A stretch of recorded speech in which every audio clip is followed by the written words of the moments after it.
Hey guys, it's ArchieLuxury. ArchieLuxury from the ArchieLuxury channel, the Paul Pluta channel, and ArchieLuxury corporate. Guys, keep watching. Keep watching. I need the viewers. I need the viewers. I need the subs. I need it. Like, subscribe, and tell your friends. Tell your friends, whether you like them or hate them. Just tell them anyhow. ArchieLuxury on YouTube.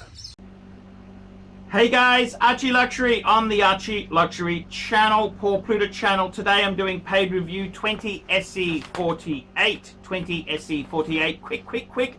Wristwatch check. I'm wearing a Herman Show shirt and I'm wearing a Patek 5196. Absolutely love my 5196. Okay, this here is for my good friend Jean-Claude Bivier, JCB. Hi Arch, I'm Jean-Claude Bivier and I'm a longtime fan of your channel. I really don't need a collection review, but I'm sending this one in support to support the channel and your birthday fund. It's my birthday today, 23rd of October. I try and catch your live shows every day, and if I can, I'll catch up when I'm free in the evening. It would be an honor to come on one day. Actually, I already spoke to him. Yes, I did. Thanks for the years of content. It's been entertaining. On to watches.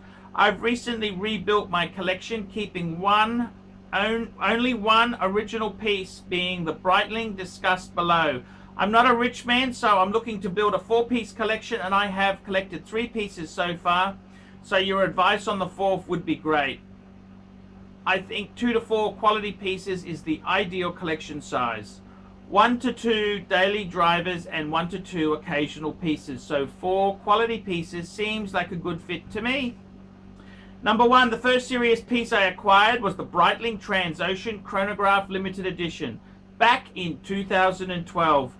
This is the piece that threw me into the deep end of horology as I was looking for a wedding watch and I started researching heavily. I tend to like more unique and uncommon pieces, and particularly chronographs. I ended up choosing this Breitling model as it has the B01 movement and looks amazing with the reverse panda dial and the mesh bracelet. It's on the large size at 43mm, but I really love this piece and wear it on weekends and special occasions. Number two is the Zenith El Primero Captain. I bought this as my daily work watch, and it might just be the nicest watch I've owned. It doesn't look it from the photos, but you can tell it's a special piece when you handle it and put it on. Pictures do absolutely no justice for this piece. I acquired this one recently after hunting for a used local example for about 3 to 4 years, and I say I love it. It would be an underestimate. It's also a perfect tool for everyday wear at around 12mm thick, and I'm wearing it now as I type this email. Like the Breitling, it's one of those pieces that I know is special even though it's not special or talked about at all. It's great feeling wearing pieces that like that. It's like you've discovered a secret treasure and only you know about it. So I really get it when you say you like the stuff that's not popular. I think that's cool. And I'm wearing a dress, Patek Philippe. Dress. Okie dokie. Number 3, the most recent acquisition was the Omega Seamaster Professional. I acquired this piece because I wanted to upgrade my Omega Speedmaster 2254. Let me be frank and honest, I would have preferred a no-date sub to round out my collection to a nice 3-piece Hungerbuster, but I haven't been able to obtain one since I started inquiring with Melbourne AD, that's in Australia. Since April last year when I turned 40, the sub was supposed to be a 40th present from my wife, so as my diver, I've saddled on this Omega with the beautiful black ceramic wave dial on a bracelet. Overall, it's a great piece and one I would keep in the collection even if I miraculously managed to get the call for the sub. But we all know that's never going to happen. So I'm more than happy with this piece. He goes on to say, as I've said, I've rebuilt the collection and I've sold off a few pieces to get to this point. I recently sold a 2018 Rolex Datejust 41. Oh no, what happened? Smooth bezel on oyster bracelet. It was a nice, very nice piece, and I bought it as a everyday office watch, but it was just too boring for me and I found myself nodding off every time I looked at it, kind of like the new OP41 with the green dial. But having it was a good thing because it cemented in my mind what I really like, which is chronographs and divers, or pieces with some complexity or functionality besides just time and date. I also bought it in to fill in for the subs, so when I realized the purchase was a mistake, I flipped it for a tidy profit with no regrets. I also sold an Amiga Seamaster reference 2254, the older model with the sword hands, and with combined funds I was able to buy the Zenith and the new Seamaster. So now I have a few grand left over to fund a fourth piece. I'm not a high roller, so I'd like to stay within 5,000 Australian dollars. What's that? 3 something US?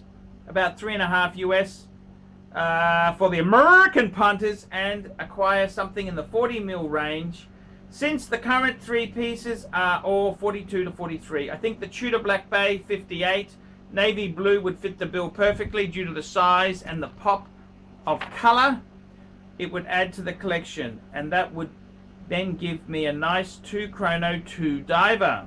Yes, yes, yes. Looking forward to into the future, I'd like a Lange one as a Grail. If I win Powerball, my Grail would of course be a Paddock 5204P Grand Complication. Now that's a piece. Love the channel. Keep up the work. Regards, JCB. Let's firstly have a quick look at your current pieces there. Firstly, the Breitling Transocean. I actually like the Transocean. It's kind of a retro. It's got that 60s chic look to it. Some of the Breitlings are a bit, they're a bit like toys. Super King Matchbox, the Steelfish and the Chronomat, they're kind of like toys, but the Transocean I like a lot, especially on the shark mesh. And I think Danny from $1 Million Bogan used to have one of those Transoceans.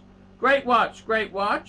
Then of course, let's have a look there. Then of course, you've got the El Primero Captain. Great watch. That is a great watch. The Zenith itself there, great name. They've just had some ugly Zeniths, but I got to say the Captain is actually pretty damn good looking. Black. Beautiful. And then the new Seamaster.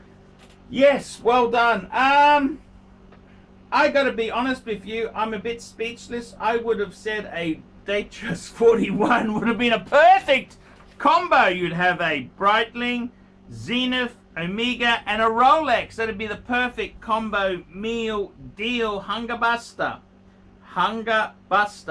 So I would say there, yeah, I'm a little bit shocked when I hear that, but hey, you've got to do, a man's got to do what a man's got to do, and I understand you cannot keep everything. Money is, it's hard to come by. So I got to say there, what would I get there? Look, I would be honest with you and say that maybe you like divers and chronographs there. So, some sort of, I think the Tudor Black Bay 58 navy blue, yes, perfect. I would like to see a Rolex in there, but you've got to play silly Rolex games, and it's all very hard. It's not easy to get. I got to be totally honest with you. So I've got to say I like the Tudor. Maybe you could get a sub no date. Who never know your luck.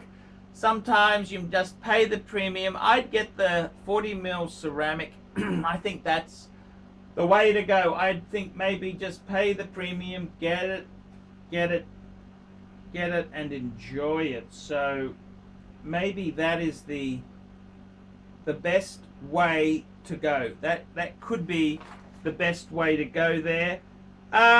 You've just got to pay the piper. That's it. That's what you've got to do. I agree with you, Paddock and Lange. That's the Super Grail. And I got to say, honestly, I think those are 3 nice pieces. I quite like them. The Breitling, the Zenith, and the Omega. That's a beautiful... I think, to be honest with you, for most people out there in the hobby, 4 pieces is a really good number. I think 4 is a good number. That is a nice compact collection. You can really enjoy it, use it. So maybe 4 plus a Super Grail, that'd be 5. And I've had this discussion. Your wife has also got a constellation. That's cool. It's very nice. Welcome to the middle class, JCB. Welcome to the middle class. Yeah, welcome to the middle class. That's what I would say with this collection here. Welcome to the almost we're scraping at the upper middle class. So well done indeed. I like those 3 pieces. I do like those 3 pieces. I agree with you. I think 3 or 4 is a good collection. And that's a fair bit of money. It's a lot of money to have tied in there. The Breitling is I must admit, I like the Transocean. It's a bit left of center. The Zenith, well, it's the Captain is very special. I like it indeed. And of course the Omega, I'm going to tell you, I actually like Omega. Makes a really good quality watch. For some reason, they just don't seem to pop in prices like Rolex. But I see it's moving in the right way. So I think you've done pretty well. So pretty well there. Well done. Thank you for your support. I love the pieces. If you could get a Rolex, that would be amazing. But we all know how hard it is to get Rolex. It's a difficult thing. So I congratulate you. Thank you for getting a paid review, and I will catch you in the next one. Remember, guys, Archie can't survive on Google Ads alone. I need paid reviews. Paid reviews is what keeps me on the channel. Paid reviews. Without paid reviews, I would unfortunately sink really fast. Paid reviews keep me on the tubes. Thank you very much, guys. Look down below to how to get a paid review, $50 US.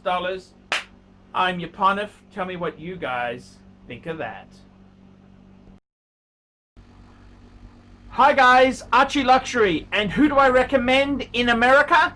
In America, who do I recommend for quality pre-owned wristwatches?